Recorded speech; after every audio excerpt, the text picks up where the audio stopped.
দিনটা ছিল ২১শে জুন, জামাই ষষ্ঠীর পরদিন। আর হঠাৎ করে সন্ধ্যাবেলায় আমাকে ডেকে বলছে যে, "মৌ চলো একটু বাজার যাই, বাজার থেকে বাবার জন্য একটা চকোলেট নিয়ে আসি।" আমি বললাম, "কেন?" বলছে, "আজকে ফাদার্স ডে, তুমি কি ভুলে গেছো?" আমি বললাম, "হ্যাঁ, আমার তো মনে নেই।"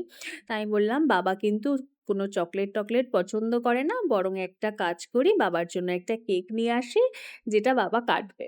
তো তার আগে আমি মাকে একবার জিজ্ঞেস করে নিলাম যে, "মা, বাবার জন্য কি একটা কেক নিয়ে আসবো?" তো মা বলছে, "কেন, কিসের জন্য?" আমি বলছি যে, "আজকে ফাদার্স ডে, ওইজন্য। বাবা কেকটা কাটবে তো?" তা মা বলছে, "হ্যাঁ, বাবা এখন তো এসব পছন্দ করে, কেক কাটবে, তুই নিয়ে আয়।"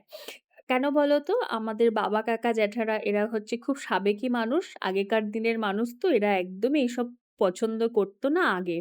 কিন্তু এখন যত বয়স হচ্ছে, আমি তো আমার বাবাকে দেখছি এগুলো জিনিস কিন্তু খুব এনজয় করে। জন্মদিনে একটা কেক কাটা, ফাদার্স ডে তে একটা কেক কাটা, এগুলো খুব পছন্দ করে। তাই জন্য আমরা কেকটা নিয়ে নিলাম মিয়া মোড়ে থেকে। তারপরে ওখানে কেকটা নিয়ে তারপরে গ্যারেজে রাখলাম স্কুটিটা। রেখে চলে গেলাম একটা দোকানে। কারণ আমার কয়েকটা জিনিসপত্র কেনার ছিল। মানে আমার চায়ের ট্রে গুলো ওগুলো নষ্ট হয়ে গেছে। তাই ভাবলাম কয়েকটা ট্রে কিনে নিয়ে যাই।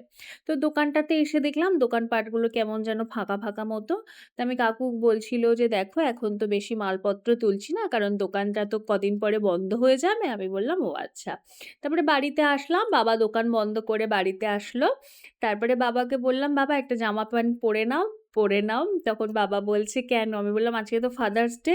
তা বলছে, "ও, এটা তো আগের বছর আমার জন্মদিনের দিন হয়েছিল, তাই না?" আমি বললাম, "হ্যাঁ।" তারপরে কেকটা দিলাম, তো বাবা তো বেজায় খুশি হয়েছে, কেকটা কাটছিল। আর কেকটা কাটার পর আমরা বলছি যে, "সবাই মিলে চলো বলি হ্যাপি ফাদার্স ডে।" তো আমাদেরও যেন এরকম কেমন একটা লজ্জা, লজ্জা করে। কিন্তু তারপর যাই হোক, বাবা কেকটা কাটার পর আমি বাবাকে একটু খাইয়ে দিলাম, বুনুও খাইয়ে দিল। আর লাস্টে একটু সৌকে বললাম যে, "তুমি একটু খাইয়ে দাও।" সৌ তো লজ্জা পাচ্ছিল, খাওয়াবে না বলছিল। তো মা বলছে, "কেন, তুমি খাইয়ে দাও, বাবা তো।" তো যাই হোক, আমাদের দিনটা কিন্তু ভালোই কেটেছিল।